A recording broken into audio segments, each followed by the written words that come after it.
And thank you for joining us for this very important and which we hope will be an informative session for you, hosted by the Bureau of Standards.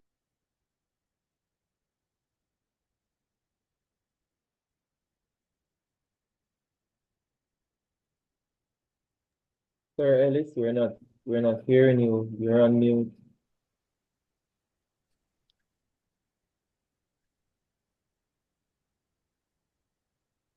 Thank you very much. So, good morning, everyone. And thank you for joining us for this very important and which we hope will be an informative session for you, hosted by the Bureau of Standards Jamaica through our Communication and Customer Service branch. I am Ellis James Lang, and I'm pleased to be your moderator for today's session. It is one of our quarterly webinars hosted by the CCSB, the Communication and Customer Service branch of the Bureau of Standards Jamaica, which we stage to help stakeholders like you better understand the standards that impact your business, your choices, and all together our daily lives. Of course, other branches lead on other similar initiatives as we honor our commitment to public education. And some of you may have participated in sessions which were focused on food safety. Today's session is titled Squeeze the Facts, Label Literacy for Juices, Drinks, and Nectars. And we are here to help you clearly understand the key differences in labeling requirements for these three beverage categories. Now, whether you're a manufacturer, distributor, whether you're a graphic artist, or you work in the packaging area, certainly if you are a consumer, you need to know about labeling. And so understanding what's required on a label is essential.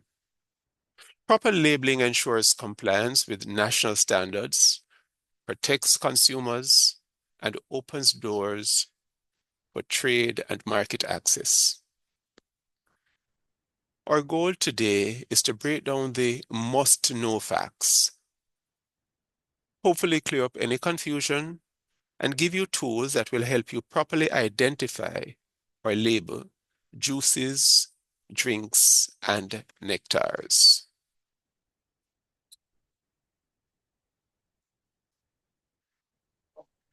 To ensure a smooth and respectful session, we kindly ask you to observe the following webinar guidelines. Please keep your microphone muted unless invited to speak. You may share your questions in the chat at any time. We will address these during the question and answer section near the end of the program.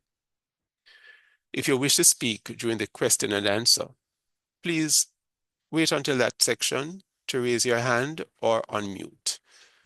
If you're having any technical difficulties, and we hope you don't, please send a message in the chat and someone will try to assist you.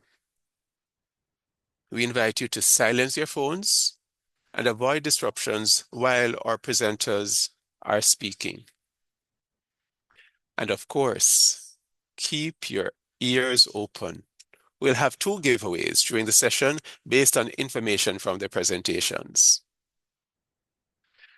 We have a lineup of 4 expert speakers who will guide us through the essentials of food labeling, and particularly in relation to juices, drinks, and nectars.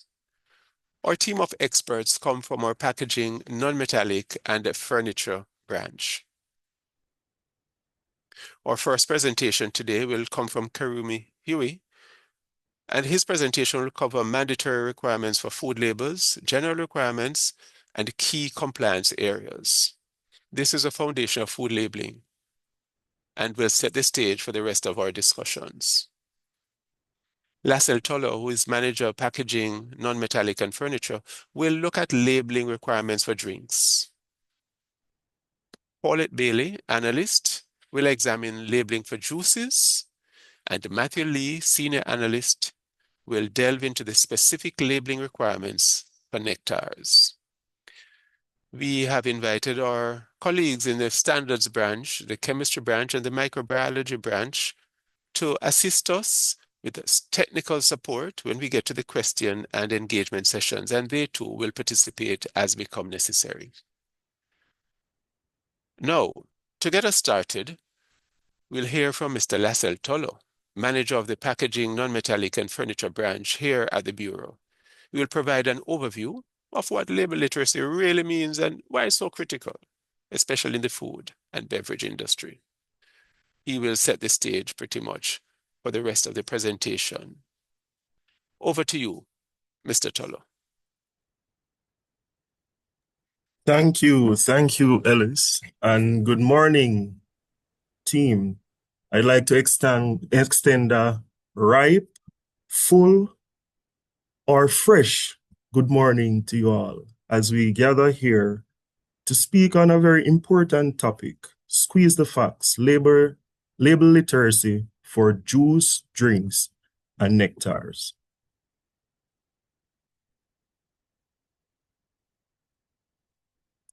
So as Mr. Leng would have highlighted, Sorry, we will Mr. have four. Tolo. Just put your presentation in presentation mode, please. Thank you. We will have the presentation will be broken down into four major components. Mr. Ling would have already talked to this, so I won't necessarily go back over it.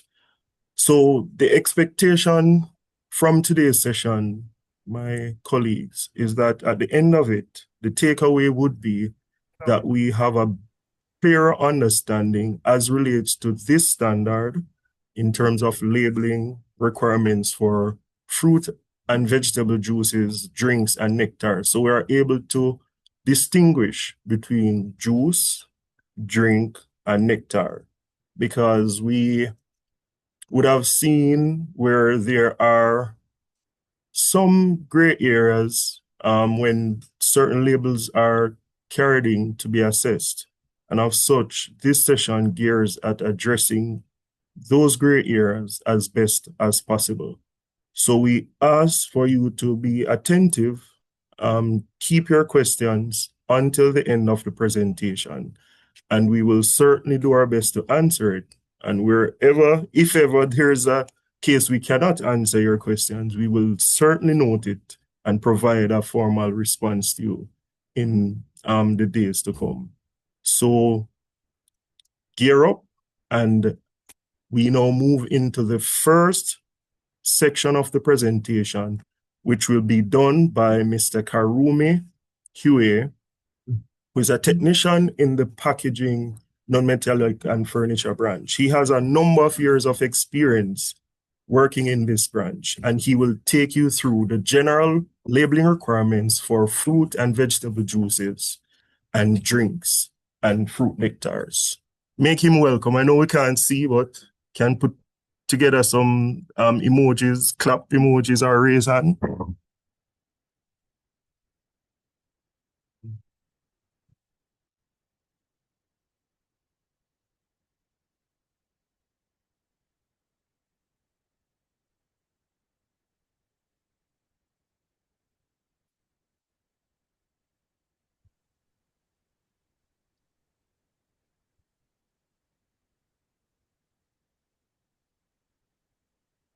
Hello, good morning. My name is Mr. Yuri Karumi Yuri from the packaging department. I'm here to talk about labeling, general labeling requirements and juice and drinks and nectar. I'm going to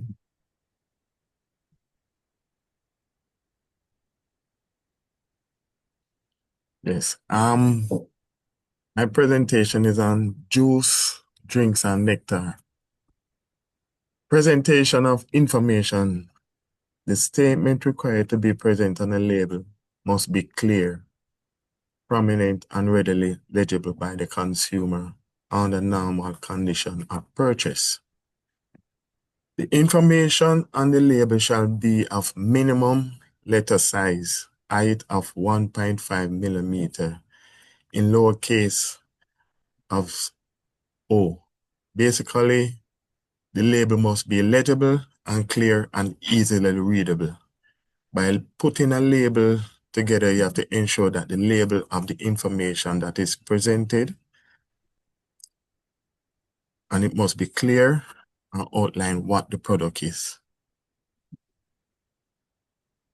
The language of the label shall be of the official language of the country in which it is sold. So for Jamaica, the official language is English. There is two important standards that should be used in making a label for juice, drinks, and nectar. The specific standard JCRS 27/2010, Jamaica Standard Specification for fruit, vegetable juice and drink, and fruit nectar. The General Labeling Standard JCRS 5/2010, Jamaica Standard Specification for labeling for prepackaged goods and foods. What is a label? The general labeling information. What is a label? Any written, electronic, or graphic communication about the product and the packaging are on separate but associate material. Basically, it informs you what the product is.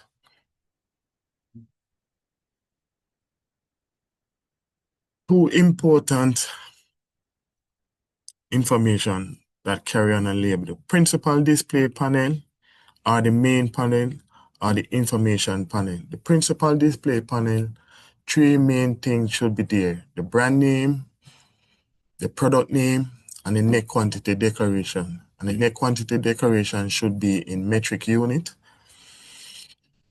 The information panel is basically the side panel that any other information can be there: the address statement, the ingredients listing, instruction for use, storage instruction, date mark, the batch code. Yes, sorry. Labeling requirement. Product name. Product name is a common name of the product. For example, we have two examples here: iris juice and carrot and beetroot juice. Iris juice is not telling you what the product is. Iris is not specific. The product, the correct thing should be carrot and beetroot juice. It outlines the item of the product.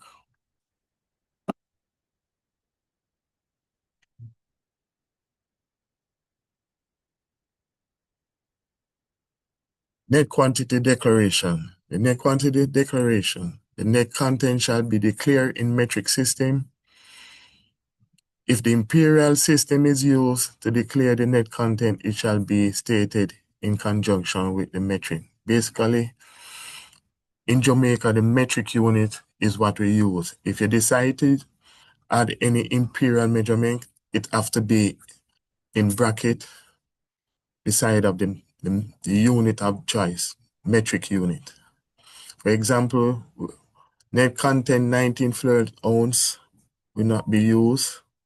Net content 500 ml is corrected. Net content 500 ml, and you have the imperial measurement in 19 fluid ounce, that can be also be used. So it shows the metric unit and also the imperial in bracket. The country of origin. The country of origin is basically where the product is made. So we have some example, or you could write it: product of Jamaica, made in Jamaica, manufactured in Jamaica, and processed in Jamaica. You could also have manufactured in Jamaica by the address, the company name included. But you have to ensure that you state the country of origin first.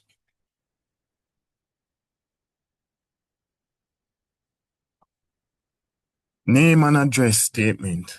The name and address of the manufacturer, packer, distributor, importer, exporter, or vendor of the food shall be declared. We have two address outlined here. Manufactured by Wireless Standard Limited, Sunnyview Meadows, Kingston, Jamaica, is not a complete and identifiable address because it don't outline the street, complete street address. It don't indicate properly the parish and also the Jamaica West Indies.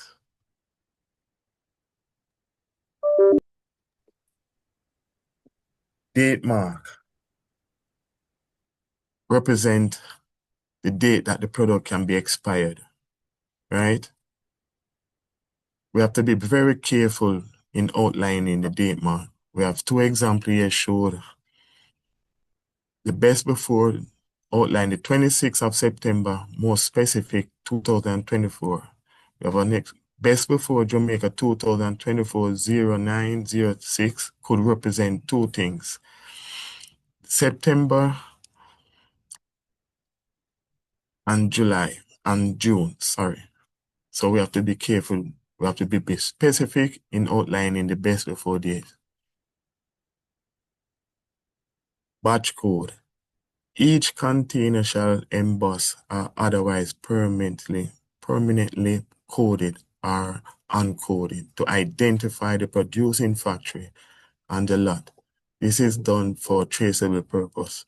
What we mean by this, the date that the product is made, you have to ensure that you create a system that identifies that product to differentiate when you're making a next set of product. Some company use a date, some company use a coded system.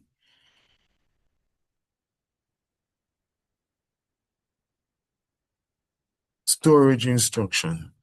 The information aid to extending the shelf life of the product as well as giving the consumer pointers on how to preserve the product. For example, keep refrigerated at room temperature, refrigerated after opening. These are some examples of what should be on your label.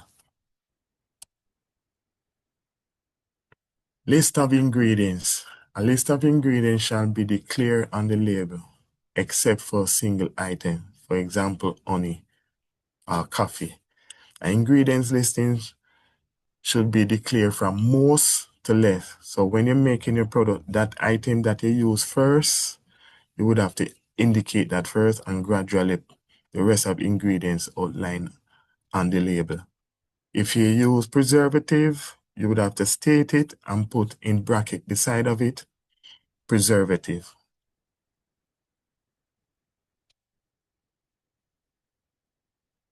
These are some example list of ingredients.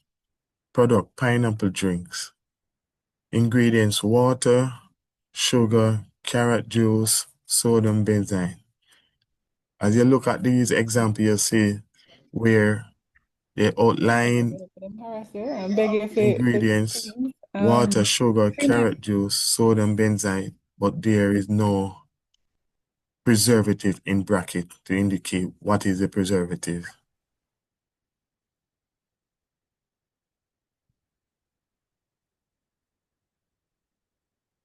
Other labeling information like nutritional facts. Nutritional facts is not mandatory for the local market, but once it is presented on the label, you would have to substantiate the claim for that information. But for future, there are need for the nutritional fact to be on the label, but not at present moment. But once it is presented on the label, you will have to substantiate the claim, because you are making claims that this product give you calories, calcium, sugar count. So we have to identify that by doing an analytical report. These are some examples of a nutritional facts, and it shows serving size, calories, total fat, cholesterol, sodium, total carbohydrate, protein, if you choose, these are two examples that it could be used that outline and detail what the product consists of. Other labeling information, the use of the national symbols. The letter from the Office of the Prime Minister must be submitted because you're using symbols from the Office of the Prime Minister, the coat of arms and the flag. It is easily and readily available. You don't have to pay. You just go to the Office of the Prime Minister, outline what your use of the flag for, and they will assist you in getting those information on the label. This is my brief and small information on general labeling requirements and specific labeling requirement for juice. I hope it is informative and any question can be asked at the end of the presentation. I hand over to Mr. Lane. Thank you, Mr. Huey. I appreciate that brief presentation, informative presentation, and now I know that my listeners, brand new morning, fresh students, will be able to answer these two questions for a giveaway from the Bureau of Standards Jamaica. And so I want you to listen carefully.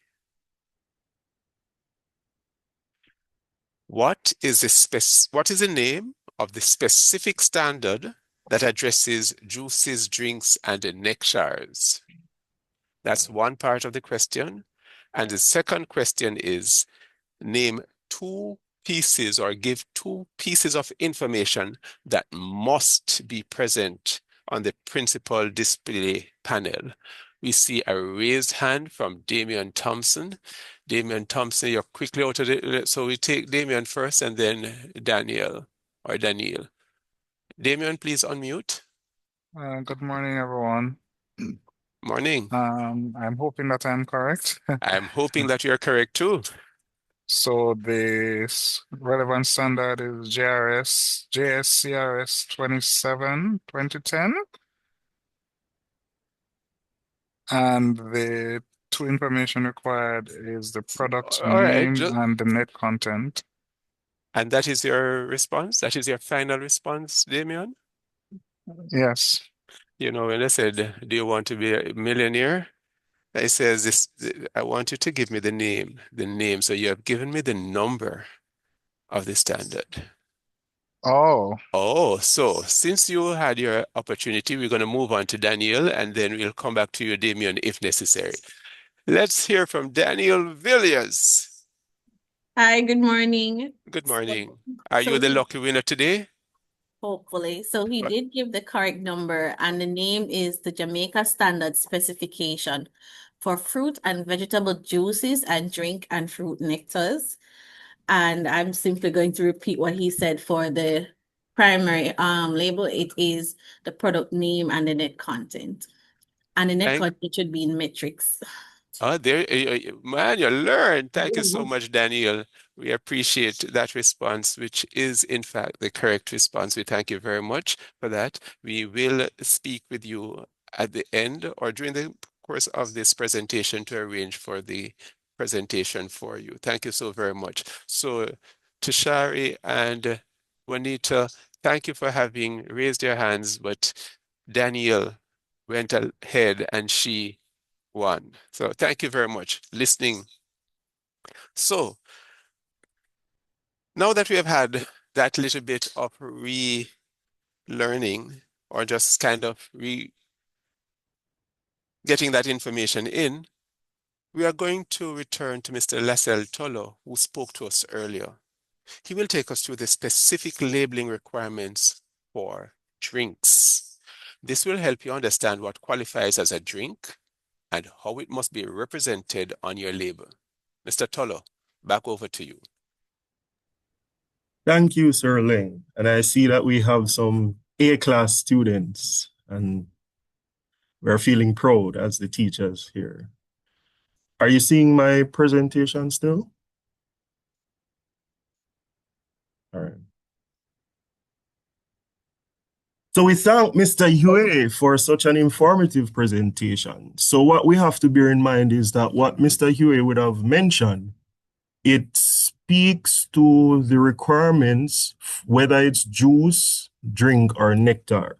So what I will be going into is to speak to how you name the product. And in order for you to understand how you name the product, then you will have to understand a few definitions. So I will take you through a few definitions and then speak to how you name the product. Right. So as a label, Ink Standard speaks to fruit and vegetable juices, drinks, and fruit nectar. So when we look at the category of drinks, we must know by the standard what is considered a fruit drink. And the standard states that a fruit drink is liquid food derived from the fruit with no less than 10% soluble solids. And likewise, the definition for a vegetable drink is, as according to the standard JSCRS 27, it is a liquid food derived from vegetable with no less than 10% of soluble solids. So you can also have the case where you have a combination of both fruit and vegetable making your drink. And of such, the standard defines that case as liquid food derived from fruit and vegetable with no less than 10% soluble solids. So we would have done drink as a standalone, and very popular in our space, we have things called flavored drink. So the standard makes reference to such a drink. So it speaks to fruit or vegetable flavored drink. Now, what are these according to the standard? It's simply liquid food having the characteristic flavor of a named fruit or vegetable and contains less than 10% soluble solids. So if we remember the other two definitions previous, which speaks to fruit drink and vegetable drink, it says that the soluble solids must be no less than 10. And for the flavored drink, it is now saying that the soluble solids must contain less than 10. So that is the barrier. 10 above 10, 10 and above would be considered a drink, and below 10 in terms of percentage soluble solids would be considered a flavored drink. So it also gives a note that natural and or artificial flavors which provide the characterizing flavors are permitted. All right. So now, how do you name the product? So now that you have a better understanding, if you already did not have that understanding of what a drink is and what a flavored drink is, how do you now go about naming that product? So for your fruit or vegetable drink, as according to the standard, it states, for fruit or vegetable drink, the name of the product shall be blank drink or blank and blank drink where a mixture of fruits or vegetables is used. So just for a little visual, as I see this now, I'm feeling a bit thirsty. Wouldn't mind having a glass of this at the moment. I'm a lover of pineapple juice or pineapple drink in this case. So as according to the standard, it says the product name shall be blank drink. So in this case, this representation is showing us pineapple drink, and the pineapple is underlined representing the blank space that is in the standard. So whatever the name of the fruit is, you would put it in front of the word drink. Likewise, I'm not so sure if I'd like this kind of juice though, but nonetheless, it is speaking to a vegetable, well, drink rather, but it's speaking to a vegetable drink. So it is speaking to Kalalu drink. So as prescribed by the standard, whether it's a fruit or a vegetable, and it has more than 10% soluble solids, then it is classified as a drink. All right. The standard also allows for or permits your mixing both fruit and vegetable. Again, I'm not sure if I would be a partaker of this, but nonetheless, here we see the example of pineapple and callaloo drink. And usually the rule of thumb is the one that is stated first would be the one that has more contents within the product than the other. So whether by weight or volume, if the pineapple would be more than the callaloo. So that's why I would have put in this case the pineapple first. So point to note as well. All right, so we would have taken care of how to name drinks, but as is very popular in Jamaica, we have flavored drinks as well. And the standard clearly separates them based on the amount of soluble solid that obtains in either. So for the naming of fruit or vegetable flavored drink, the standard states, for fruit or vegetable flavored drink, the name of the product shall be blank flavored drink.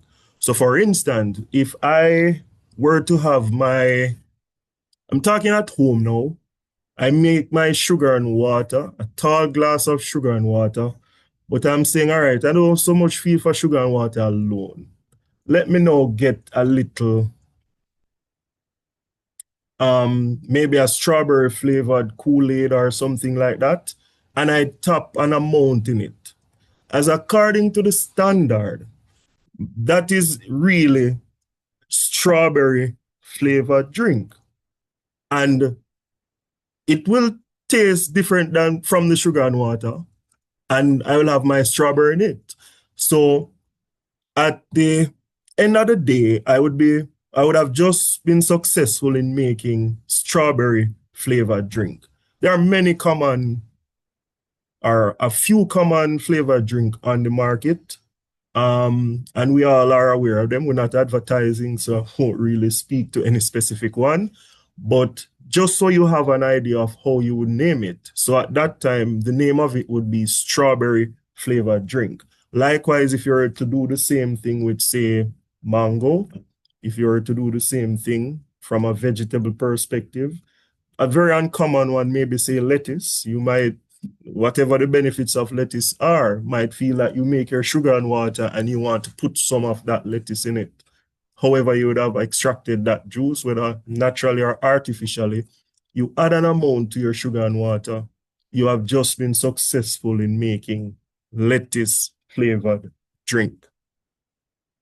Please note, however, that the standard speaks explicitly to when food additive sweeteners are employed as substitute for sugars in fruit or vegetable drink. The statement with sweetener or sweeteners, if you use one, it would be sweetener. If you use more than one, it would be sweeteners, shall be included in conjunction with or in close proximity to the product name. So there's a artificial sweetener by the name of sucralose, and you have saccharin. So for instance, if you were to use those as your agents of sweetening for your flavored drink, then as according to the standard, you would need to make that note. Whilst you can put it in conjunction with the name, it at worst must be in close proximity to the product name. All right, so just to recap quickly, 2 categories that comes under drink itself and flavored drink. The distinguishing feature or characteristics between the two are, for drink, this percentage soluble solid must be 10% or more, or no less than 10%. For it to be considered a flavored drink, it must be less than 10% soluble solids. And I thank you for being such a good listening audience. And at this time, I will hand over to Mr. Leng, who will certainly keep the ball rolling, or must I say, keep the sugar mixing. Well, I'll try to keep the sugar flowing. but I'm not sure that you'll be getting any pineapple juice right now, Mr. Tolo. But once they're done having some for your supper, we can arrange some things. So thank you for that very clear and very detailed presentation. We appreciated it. Did make some points clear for me, and I'm hoping that it has made some points clear for the persons who are involved in the production of these beverages. Now we're going to move on to the labeling of juices. And I know that many Jamaicans want their juice. And some persons say, well, I'm going to take drinks, it has to be juice, 100% natural juice. So let's move to the labeling of juices. And for that, we welcome Mrs. Paulette Bailey, analyst here at the BSJ. She'll explain what constitutes a juice, what labeling rules apply, and how to avoid misrepresentation of your product. We don't want anybody to be getting in trouble with any of the regulatory agencies, and certainly not with our sister agency, the National Compliance and Regulatory Authority. So, Mrs. Bailey, it's over to you. Please feel free to go on camera and to unmute and make your presentation. Pleasant morning to you all. Thank you so much, Mr. Huey. And thank you so much, Mr. Tolo, for your presentation so far. So Mr. Huey would have given you some general information that has to be on every label that we're talking about.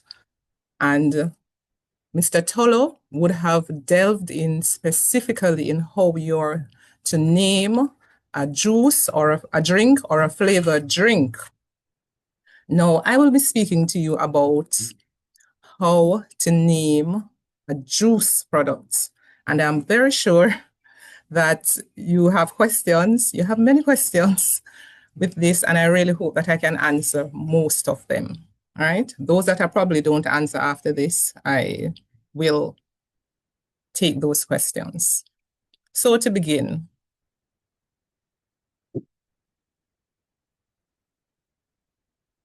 we'll dive into a few definitions.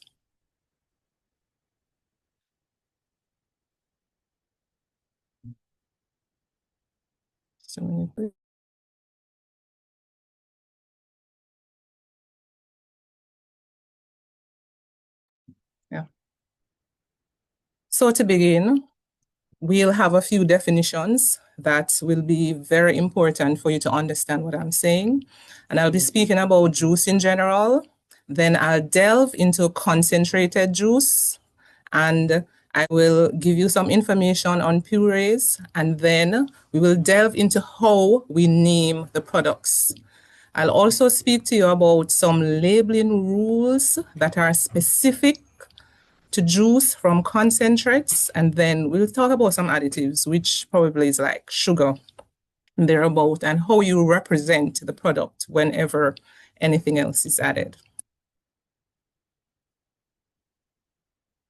So let's start with the definitions.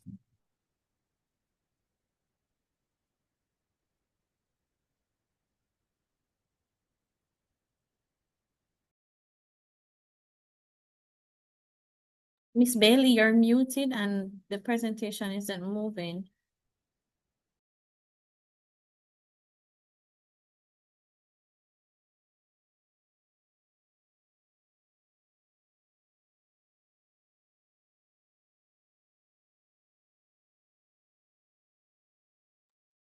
Thank you very much for that. We're just sorting out a little thing. So for the definitions, fruit or vegetable juice. It is unfermented but fermentable liquid derived from the edible parts of matured fresh fruit or vegetable. Unfermented meaning it's not yet turned into alcohol, and fermentable means that it can still undergo fermentation. And of course, it made from the edible parts of the mature fresh fruits.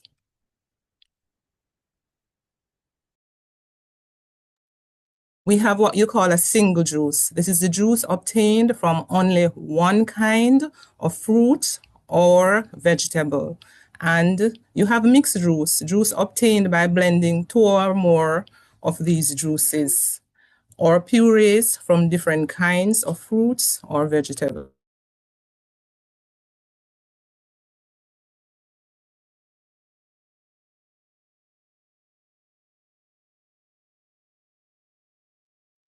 Paulette, you're muted.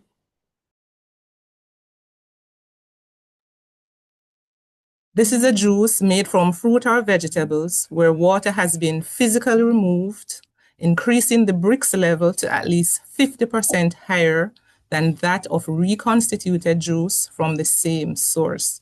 Now, regarding any form of reconstituted juice, there is a specific Brix level that it has to be at.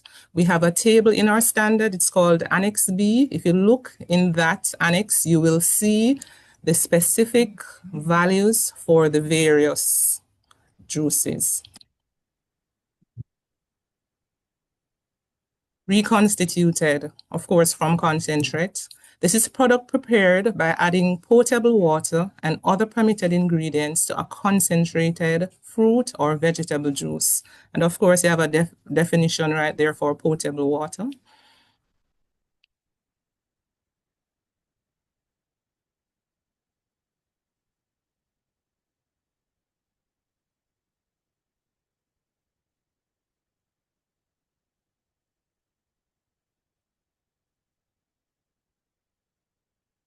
You have water extracted fruit or vegetable juice. This is a product obtained by diffusion with water of pulpy, whole fruit, or comminuted vegetables whose juice cannot be extracted by any physical means, or dehydrated whole fruit or vegetables. Now, what that means is that water extracted fruit or vegetable juice is a special type of juice made by soaking the raw material in water to pull out its soluble components like the color, the flavor, and nutrients.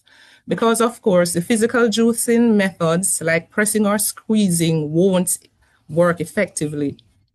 This method is used in two main cases. Firstly, it applies to pulpy fruits or vegetables that are too thick or fibrous to yield juice through mechanical means. And of course, you have some examples there like your bananas and your papayas and so forth. And you also have another category of fruit that are dehydrated, like your grapes that you have there, dried grapes, raisins, and your dried tomatoes, right? Water is added back to draw out the soluble content. The resulting liquid is considered juice under the standard and must meet quality and labeling requirements, just like the regular juice. No, there are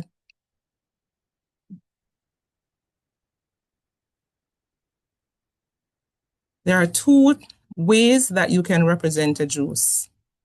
The first one is fruit or vegetable juice directly expressed by a mechanical extraction process.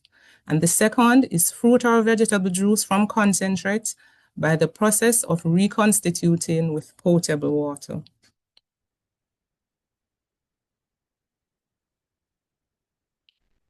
Now, how do you name these products? For a fruit or vegetable juice, the name of the product shall be blank juice or juice of blank. Example, you have mango juice right there, or you could say juice of mango, whichever you prefer. I know the juice of mango probably sound a little weird, but it is acceptable anyway if that's how you choose to do it.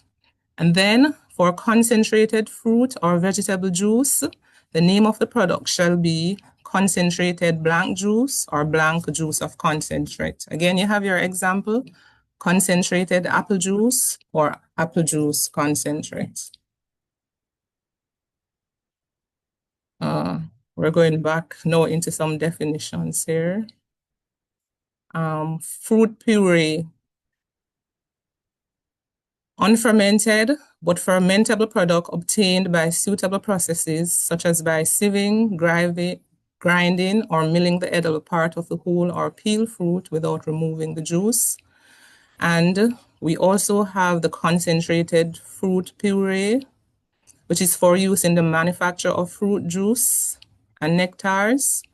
This is product obtained by the physical removal of water from the fruit puree in an amount sufficient to increase the Brix level to a value of at least 50% greater than the Brix value established for reconstituted juice from the same fruit. So therefore, of course, the fruit puree concentrate is same as the fruit puree, but it has to be at double the Brix value.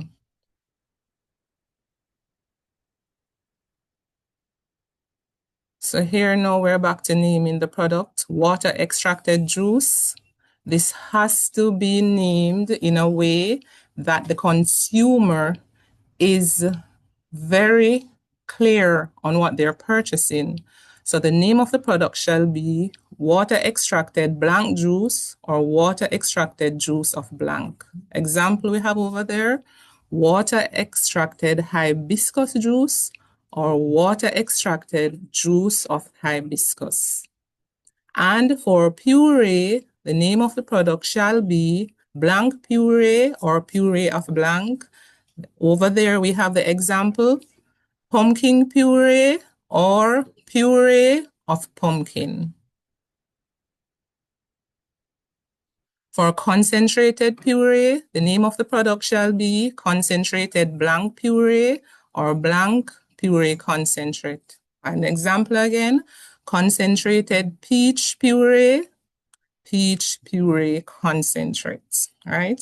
I'm reading these and I'm saying to myself, I work in that, branch of the Bureau of Standards where we directly interface with these labels. And I can't recall seeing a lot of these coming into me. Is it that we're not manufacturing these? Or could it be that they're not being labeled correctly? All right, that is what this workshop is for. To make you aware that all of these guidelines are outlined in the standards. For juice products made from 2 or more fruits or vegetables, the product name must include the names of the juices in descending order of proportion by weight. So if you're making carrot mango juice and you have more carrot in it than mango, you should not name it mango carrot. It has to be carrot mango, because the consumer should be able to see from the naming of the juice which ingredient is more prominent in it. Now, if it is that you have a number of ingredients, a number of fruits or vegetables in the juice, you can use some general terms. Blank juice blend, a dash juice mixture, mix blank juice, or any similar wording is acceptable, because of course, if you have 5 or 6 fruits or vegetables in a product, it might not be practical to actually name the product with all of those fruit names in it. So these are some examples. You see, we went manufacturing. Please don't come to the Bureau asking for these. They were generated artificially. So here we have some examples. Mango orange juice. Mango is the predominant juice, followed by orange. We have apple carrot juice. Apple is the main ingredient, then carrot, then pineapple, as you see here. You have your brand up the top, you have your name right there, and then you have your net contents. And in this case, you're allowed to use the images of the pictures because they're actually contained in the juice. Here again, you can always say pineapple juice blend. This would be a blend of pineapple and other juices, where pineapple is the main ingredient. That also is acceptable. You have here a mixed berry juice mixture. Combination of berries like blueberry, raspberry, and strawberries. Again, mixed vegetable juice. This is a general blend. It could include tomato, carrot, celery, etc. You can also say a tropical fruit blend.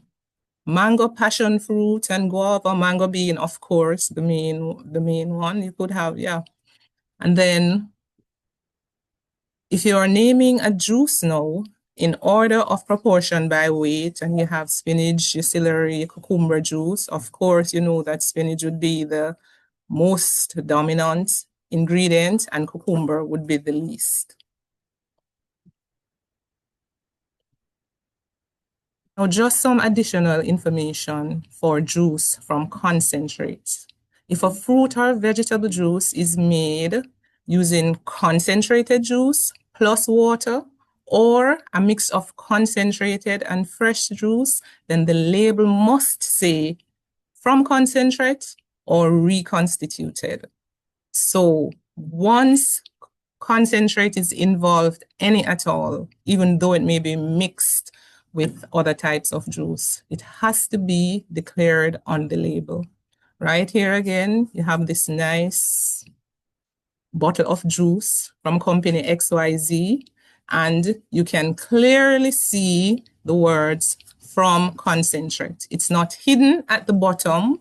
It has to be in proximity to the product name. I'll give you some clearer information as we go on.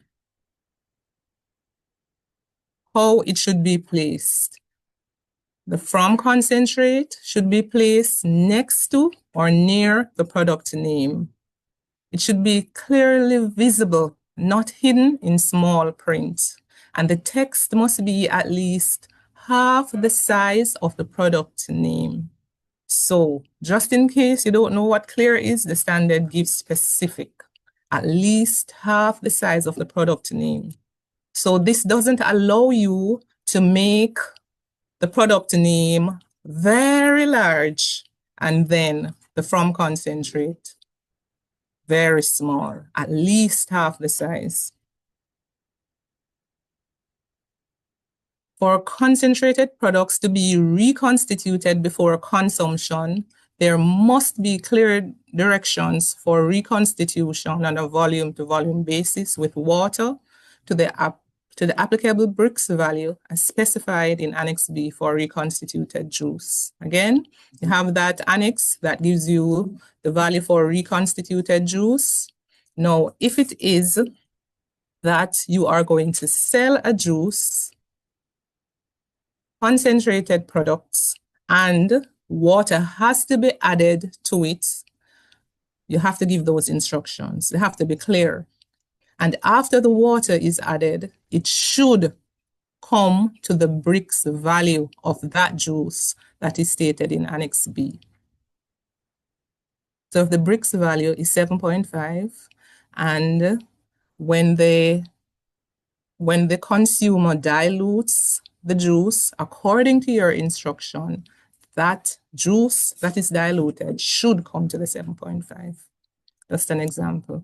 And this applies to concentrated fruit juice, concentrated fruit puree, concentrated fruit nectar, mixed concentrated juices, or nectars of purees.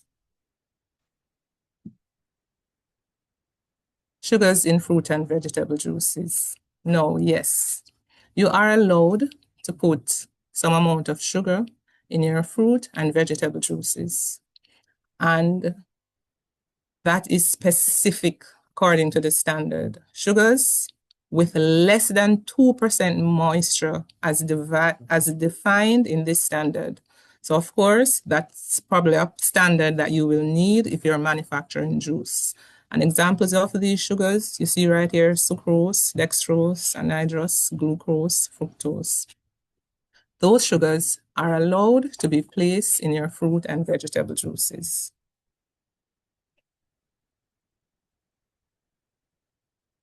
Now, according to Codex standard for sugars, the following syrups are accepted in the following products. Now, look closely because these syrups are only allowed in, as you can see, fruit or vegetable juice from concentrate, concentrated fruit or vegetable juices, concentrated puree. So these types of syrups are not supposed to be in your regular fruit and vegetable juices that are extracted manually.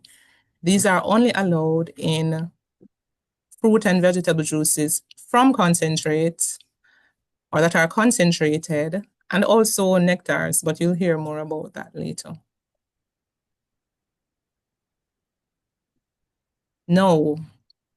Yes, you're allowed to add sugar. However, when sugar is added in fruit and vegetable juices, the product name shall include the statement sugar or sugars added after the fruit or vegetable juice or mixed juices name. Again, you're not allowed to hide it at the back of the label or to put it at a distant part on the label in very fine print. No, it should come right after the name so that the consumer is very much aware from the moment they're purchasing it that sugar is added, right? Now, a consumer most of the time does not read an entire label before they purchase a product, right? Consumers probably not like us here at the Bureau of Standards, who is very conscious of what we purchase. So we want to make it easy for them to make informed choices. So it has to be stated. Some additional information for juices. Where tomato or vegetable juice contains spices and are aromatic herbs, in accordance with that section of the standard, the term spiced and or the common name of the aromatic herb shall appear on the label near the name of the juice. That's specific to vegetable juice that contains spices. Some additional information again. Now, pictorial representations of fruits or vegetables on the label shall be allowed provided the product contains ingredients derived from those fruits and vegetables. So it is not okay to have a mixed juice, for example, and you know that you only have 3 or 4 fruits in it, but you have 6 or 8 fruits on the label. That is not fine. You should only place on the label the fruits that are actually in the products. Now, we have seen product, probably single named, single juice products with a number of fruits on the label. That is not acceptable. Now also where the product contains added carbon dioxide, the term carbonated or sparkling shall appear on the label near the name of the product. Now, that too, of course, you don't want the customer to just buy in this and say, I never know it carbonated. No. Again, persons are very particular about those types of things in their juices, so they have to be informed before they purchase the product. Now, let us just do a little recap. We cover the definitions and key characteristics of various juice products, including fruit and vegetable juices, concentrated juices, juices from concentrates, and purees. We explored how to correctly name and label both single fruit juices and blends with 2 or more ingredients, ensuring they follow the proper order by weight or use appropriate terms like juice blend or mixed juice. We also looked at how to identify and label juices that are reconstituted from concentrate, emphasizing that terms like from concentrate or reconstituted must be clearly displayed near the product name. For purees, we discussed the difference between regular and concentrated puree, the latter having water removed to increase the Brix value for juice and nectar production. We also examined sugar use in juices. noting that only certain sugars are allowed in manually extracted juices, and the types and use of sugar in juices from concentrate must comply with the standards guidelines. We also looked at how to label juices with added sugar, clearly placing the words sugar added after the product name. And we just looked at the pictorial representation and the addition of sparkling if carbon dioxide is in the products. Now, I really hope that this was very informative, and you can also hold your questions until after the presentation. Now, my colleague Matthew Lee will be coming after Mr. Leng to speak to you about Nectars. So it's over to you, Mr. Leng.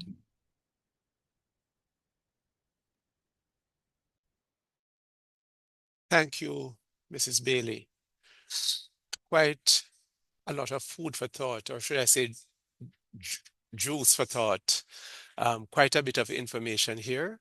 And I wondered though about the hibiscus juice or the juice of hibiscus, but we'll see if that is one of the offerings of Mrs. Bailey. So, as we said, we were going to do a little bit of a giveaway again at this point. So based on the presentation that you just heard from Mr. Tolo and then from Mrs. Bailey, I'm asking these two questions, and we ask persons to raise their hand, use a raise hand feature, and the first person to be acknowledged. So this question says, distinguish between drink and a flavored drink, or distinguish between juice and a juice from concentrate. So I want Mr. Tolo to be on the ready, and I want Mrs. Bailey to be on the ready. They are the adjudicators for this part of the competition. Already we have some hands. Already we have some hands up in the air. Distinguish between drink and flavored drink, or juice and juice from concentrate. So it can be one or the other, whichever one you want to choose. So Tashari, who was the third hand up, is the first in line this time. Please go ahead, Tashari. And the adjudicators are listening. Please unmute, Tashari. If you're speaking, we're not hearing you.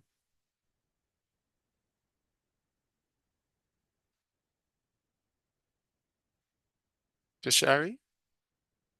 Or Yes, so Shahar, sorry, sir. sorry. Sorry. Yes. Could you please just pronounce your name for me before? I might have been calling you incorrectly. Could you please go ahead? It's Shari. Oh, Shari. Oh, all right. Please go ahead. All right, so just to make sure I am getting it right, vegetable drink and juice, you said? Well, you have an option of distinguishing Mm-hmm. between drink and a flavored Okay. drink, Okay. or you could take juice and a juice from concentrate. And if you want to be a bright sparks and answer both of them, fine, but it's one or the other. All right, so vegetable drink and the one with the vegetable drink, I'm answering. All right, go ahead. So the vegetable drink, my understanding is that it's a liquid that comes from a vegetable and it should have no less than 10% solids. And then the flavor drink, the fruit or vegetable flavored drink. This one is where it's an added sweetener, right? So it's a substitute for the sugar and it contains less than the 10% solid. All right, thank you, Shari. I think you might have been putting a little bit of the drinks and the juice together to make a very sweet beverage. So I think the first part of your response in relation to drink was accurate, but then when you went into the other section, I think you might have veered off a little bit. So we're gonna ask Lavjean to give a response. Let us see if, and these names are interesting. I'm going to ask Labjean to go ahead and give a response. And forgive me if I did not call your name properly. Good morning. Can you hear me? I'm hearing you. We're hearing you. Okay. So it's Legine. Legine. Yes, the B silent. Oh, boy, I tell you, the T was silent and now the B is silent. Thank you very Right? much. Lots of silent letters. So I wanted to distinguish between the drinks and well, the drink and the flavored drink. All right, please go ahead. So the drink, that is a fruit or vegetable beverage that has more than 10% soluble solids, and the flavored drink, that is a fruit or vegetable beverage that has less than 10% soluble solids. That, Legine, sounds to be correct. Congratulations. And if I could sing, I said congratulations and jubilation. But thank you. And we will be in touch with both Daniel and Legine in relation to their presentations. Thank you very much for participating. And we hope that these underscore some of the points made by Lassell and by Paulette. Thank you so very much. So, having done that, we move to our final technical presentation, and in this session, we focus on Nectars. Here to take us through the requirements is Mr. Matthew Lee, Senior Analyst at the Bureau of Standards Jamaica. Now, he will clarify how Nectars are defined and labeled and how they differ from juices and drinks. Well, some of that has been pointed out earlier. So, we invite to the Nectar tasting stand Matthew Lee.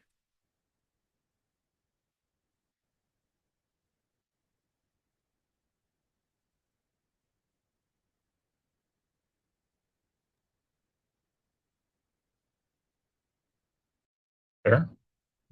Good morning, everyone. My name is Mr. Matthew Lee, Senior Analyst here at the Bureau of Standards in the Packaging, Non-Metallics and Furniture branch. As Mr. Leng said, I'll be walking you guys through the difference between a fruit nectar and what my colleagues previously spoke about, which is drinks and juices. So it's going to be short, but it's very technical in a sense. I want you guys to really pay attention. So let's start by defining what a nectar is. So what is a fruit nectar? So a fruit nectar is defined in JSCRS 27 as the unfermented but fermentable product obtained by adding water with or without the addition of sugars, as defined in 5.2.1.2.1, honey and or syrups as described in 5.2.1.2.2, and or food additive sweeteners as listed in the General Standard for Food Additives, to products derived from fruits as defined in 4.1 to 4.6, or a mixture of those products. This is probably the longest definition you've heard all morning, and I know it seems a bit complex, so what we're going to do is we're going to take it step by step and break it down. So let's break it down. So what makes a product a nectar? So the first thing is that it said that it had to come from products derived from fruits defined in 4.1 to 4.6. So 4.1 to 4.6 would state fruit juice, concentrated fruit juice, puree, concentrated puree, or water extracted fruit juice. So that's the first thing that we need to lay on the table. So these are what the products derived from fruits that can make a nectar. The next item that would classify a product as a nectar is the minimum percentage of juice or puree used. So if you're making a product and it contains, for example, 50% grapefruit juice, then that would meet the minimum for it to be a nectar. Depending on the fruit that you use, the minimum percentage of juice varies. So as you can see, we have melon, the minimum requirement of juice is 35%. We have mango, which is 25%, lychee juice, which is 20%, grape juice, which is 50%. So the minimum percentage juice varies based on the fruit that you're using. And the last part is that you're going to do an addition of water, and sweeteners are not mandatory, but you can add them. I know Mrs. Bailey spoke about the sweeteners previously, so I'm just going to reiterate those. So that would include honey, syrups, as well as the food additive sweeteners that she spoke about before in the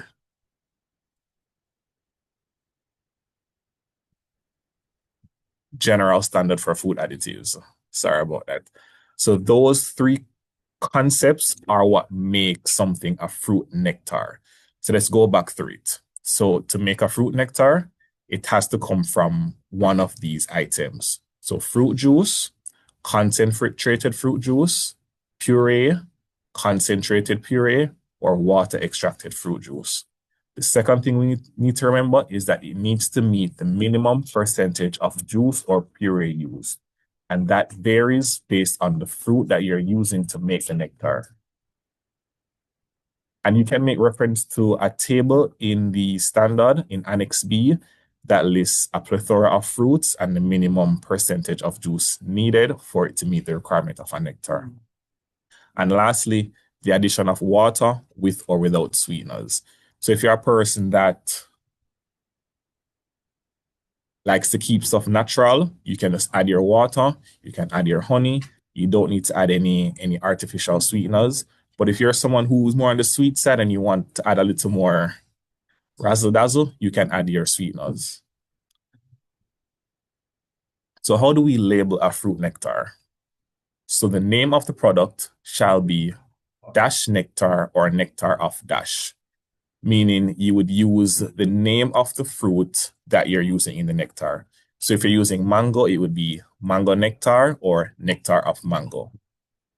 If you're using any food additive sweeteners as substitutes for sugars, you need to put the statement with sweetener or with sweeteners in close proximity to the product name. So again, we're going to use mango as an example. So it would be mango nectar with sweeteners or nectar of mango with sweeteners.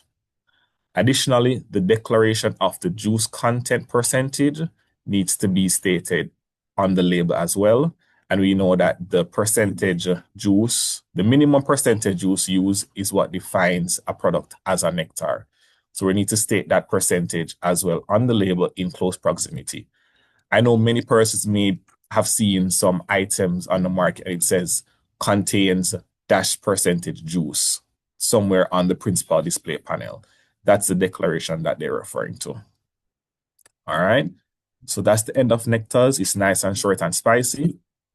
I know definition is a lot to grasp, but once you break it down, it's pretty simple. So I'm going to hand over back to Mr. Leng. Thank you for that short and spicy nectar, Matthew. And we thank all of our presenters. We thank all of our presenters. We thank all of our presenters for their presentations earlier today. We hope that it was helpful. Now we have one question in the chat and we are sure that we have additional questions that will come. But just before we take the questions, let me just share that we have placed in the chat a link to an evaluation form that we ask you to complete. So we have shared the link in the chat and we ask you just to click on the link.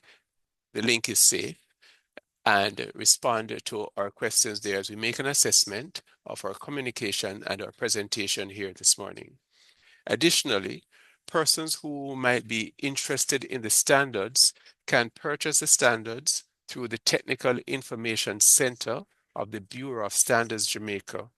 And you may reach out to the TIC at tic@bsj.org.jm.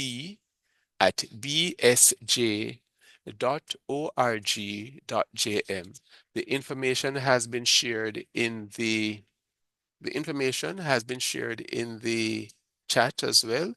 And the standards, the JSCRS 27, is available at a cost of $4,166, inclusive of tax, and the JSCRS 5 available at a cost of $4,480, inclusive of tax. Just send an email to tic.bsj.org.jm, and one of our officers in the Technical Information Center, the library, will help. So we will take your questions. If you have any questions, you may drop your questions in the chat or you may raise your hand. Before we go to Damien, we're going to respond to the question posed by Arika Ratri, and we invite Mrs. Bailey to respond to that issue. Thank you, Mr. Leng, and thank you for this question as well. No, based on the information that Mr. Huey would have presented, it says that yes, every ingredient must be listed in descending order of proportion. And based on the information that I presented, it stated that if you use like 2 or 3 fruits, they should be listed if you're listing them in the product name, it should be listed in descending order of proportion, right? Strawberry, banana, pumpkin, fine. And it would give you the impression that that is the total composition of the product. However, if you have a product that says 100% strawberry banana, and there is another ingredient in the list of ingredients that is clearly not giving us the correct information. So yes, they are obligated to state it in the product name, or they can use a strawberry blend or strawberry mix or something like that, and then list all of the ingredients. But this, as it is, would not satisfy the requirement of the standard. Does that answer your question? Well, thank you for that response. We'll look to see if Erika has a response to that, but thank you very much. And while we see if Erika notes a response to Mrs. Bailey's answer, we invite Damien to unmute and to ask his question. All right, good morning, everyone. Damien here from Pepsi Cola Jamaica. My question is relating to importing juice or juice drinks for sale in Jamaica. I have a question and a concern in terms of how the labels should be represented. For example, if I am distributing beverages and I am purchasing Pepsi directly from America and selling it in Jamaica, and I am the distributor, is it acceptable for me to just buy it straight from the market and sell it here, or do I need to edit the label to state that I am the distributor in Jamaica? And also, the label standard says it should be English, but I'm not sure if it said that it should be British English or if American English is acceptable. All right, so let us take those questions bit by bit. Mr. Toller is going to seek to respond. And so, Damien, he is going to be engaging with you a little bit as he seeks to get some clarity. Sure. So could you repeat are you asking if you get a product, you're a distributor, Yes. on it has the manufacturer as Pepsi Cola? No, I'm purchasing it from the States and distributing it in Jamaica. Does the label need to be modified to state that I am this distributor, or is it acceptable for me to just buy it straight from the market in the US and sell it directly in Jamaica? All right, so I'll answer that question. Way meaning, as long as the label meets the requirement of the standard in Jamaica, it can be sold as is.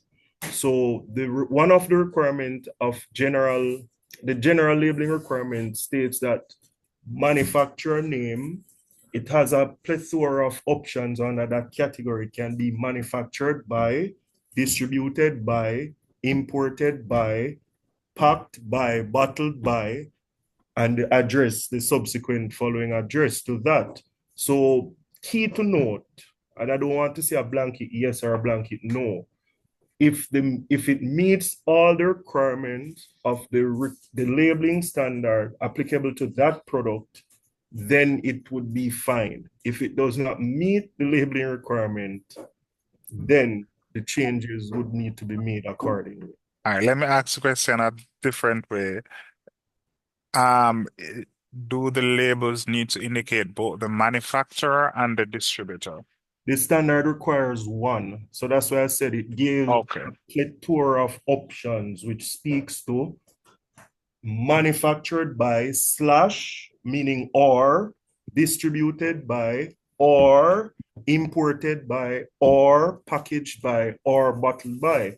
So once it is represented, then it is fine.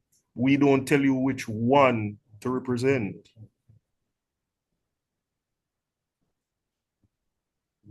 Okay, thank you. And with regards to American English versus British English? I'm not, it says in the language of the land. I'm sure American English and British English are very close. I know there are contractions in American English, but I don't believe if for instance, maybe a word such as flavor, you have the U or you don't have the U, if that would then become an issue, because broadly speaking, both are utilized within Jamaica. As I said, the major difference with American English and the British English is a lot of contractions in the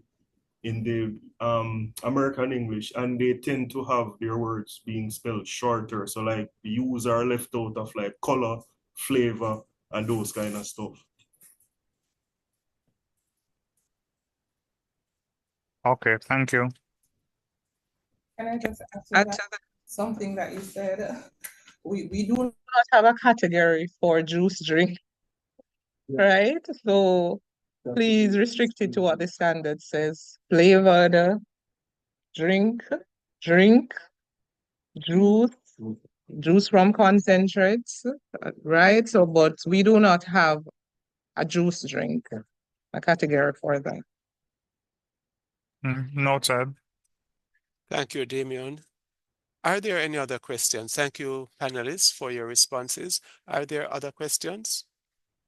It seems the presentation was very clear, that persons appreciated the information and that there are not many questions.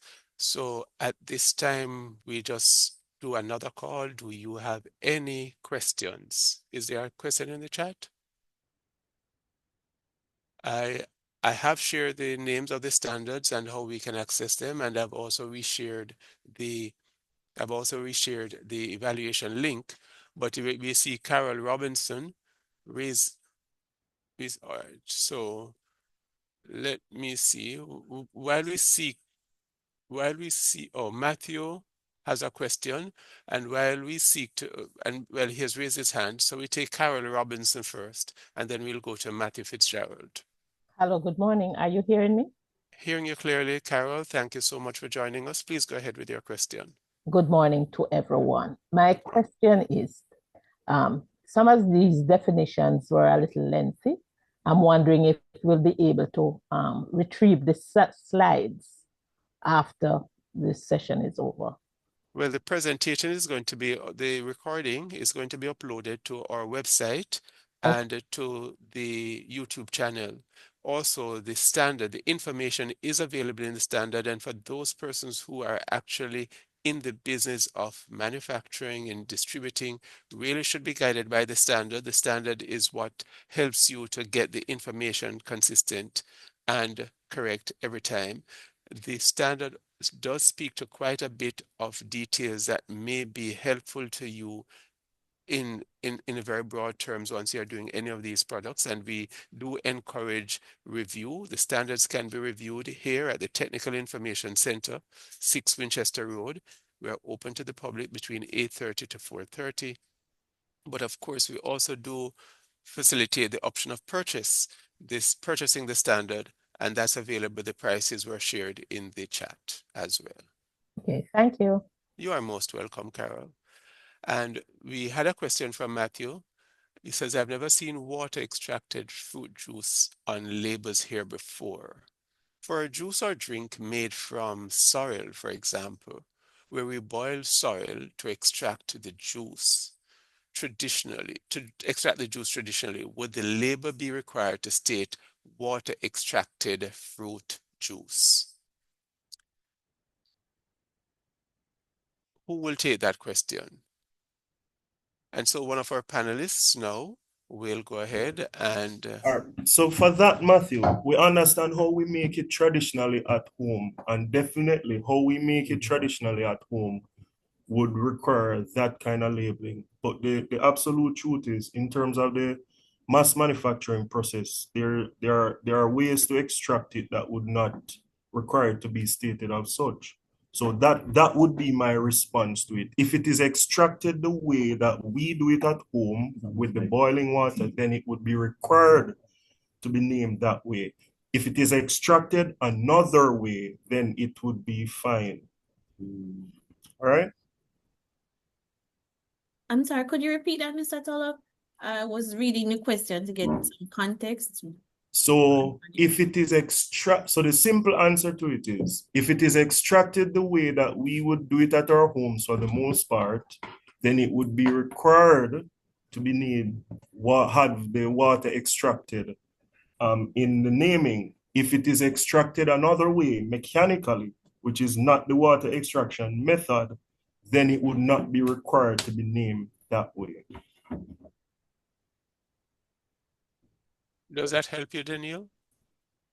Yes, it did. All right, fine. Thank you very much.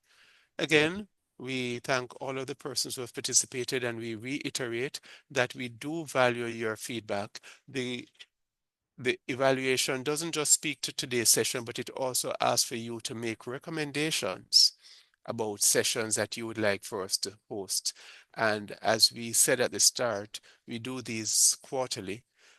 They are very helpful in getting information about our standards out and processes out to general public, and we welcome you sharing your ideas so that we can look to see where we make these presentations and how we make these presentations.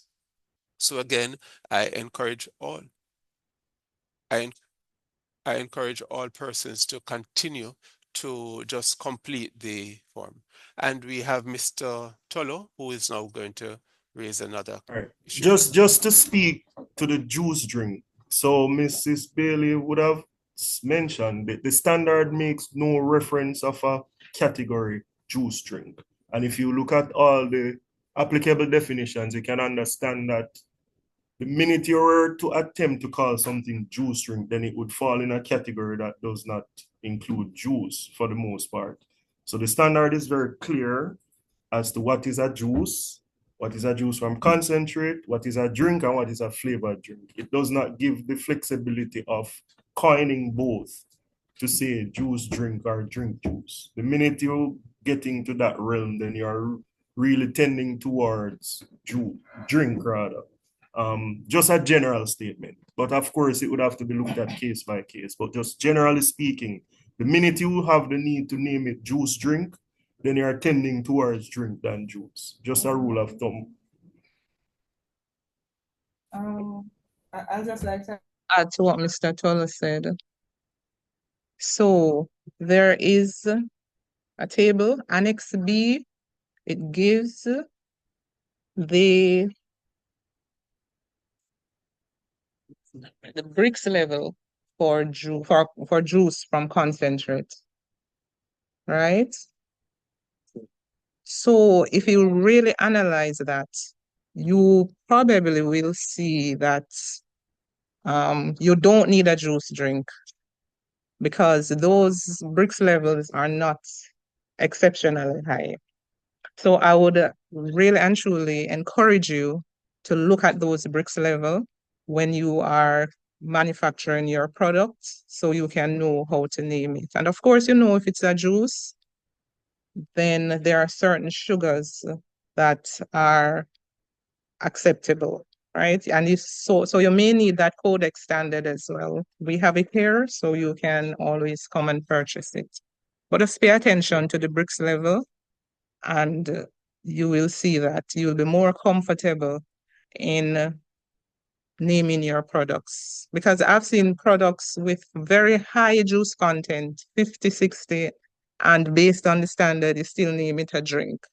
That may be due to a misunderstanding, right? So I hope that helps with your question.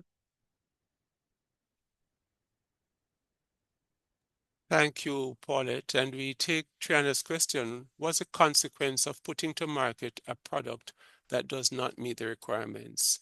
And the Bureau of Standards Jamaica, while we are facilitators and we help persons, we make assessments of the labels, the National Compliance and Regulatory Authority, the NCRA or sister entity, would be the persons charged with the responsibility, Triana, of going into the market space and identifying any of these products that are not properly labeled and taking the necessary action.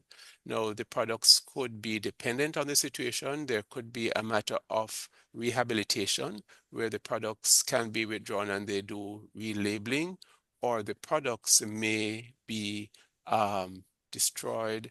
Dependent, it all depends on the nature of the breach. But if it is that it is a labeling breach, the National Compliance and Regulatory Authority usually makes an effort to work with the distributor, the manufacturer, the retailer to have the product labeled properly and put back into the market. If the company is not prepared to comply, then these products will be taken from the shelves. So thank you for that question. And then we have another question from Shanique. And Shanique asks, can a beverage be termed drink from concentrate? So as according to the standard, no, that's the simple answer. There's no allowance for drink from concentrate. So it's just drink or flavor drink. The minute you have concentrate involved, then you're tending towards, well, depending on the formulation of it and what you add to it, it would tend towards juice from concentrate or nectar. But you'd have to meet the specifics in terms of that. And the concentrate would have to be, in what I'm speaking of, from juice as defined by the standard. There's a definition that makes it concentrate from juice or concentrate from, I think, puree and those other stuff. So the short answer is no, there is no allowance for drink from concentrate. Let me just follow up on that and just to remind us that we do have these standards. The standards are available. As we said, you can come to the Technical Information Center, you can access these standards. The standards the standards really are the guidelines that help us. So whether we're doing this as a big manufacturing company, a small cottage industry, an individual seeking to do something from home, let us remember that if we utilize the standards, be guided by the standards, this can help. And if we're having challenges understanding, interpreting the standards, our client services program, which provides technical support to all of our persons at no cost, is available here at the Bureau of Standards Jamaica. So that is another space through which we can provide support to you and your businesses. The Bureau of Standards Jamaica, not only do we set the standards or develop the standards, we have a range of testing services available through our microbiology and chemistry laboratory. I'm sure that many persons will be aware of these services. And what we're seeking to do here is really to help all of us understand the differentiation so that when we submit our labels for assessment in the packaging, non-metallic, and furniture branch, we will do well. But let us not just follow what our friends say. Let us be guided by the standard. Come in, review the standard, purchase the standard if you're able to, maintain it as a support, and then submit your labels for assessment. Once you have the approval, you are able, along with the tests in your necessary spaces, to go to market. So we thank you all very much for having come.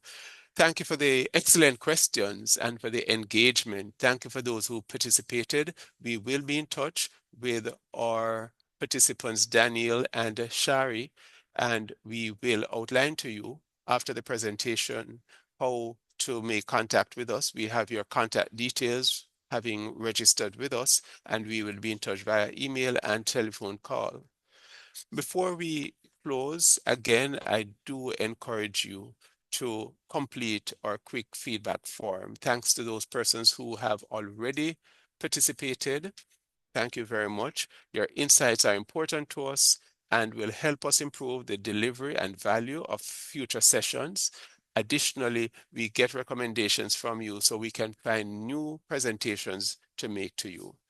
On behalf of the Bureau of Standards Jamaica, and particularly the Communication and Customer Service branch led by Ms. Maxine Fagan, our manager, thank you all for participating in today's webinar, Squeeze the Facts, Label Literacy for Juices, Drinks, and Nectars. Special thanks to our presenters, Mr. Lessel Tolo, Mr. Karumi Huey, Mrs. Paulette Bailey, Mr. Matthew Lee. Thanks to our technical support team in the various areas of the Bureau of Standards Jamaica for facilitating, and we look forward to welcoming you before the end of this quarter as we have a makeup presentation for you somewhere down in September. We have another presentation coming your way. Look out for us. Thank you so very much and have a great rest of the morning and a wonderful afternoon.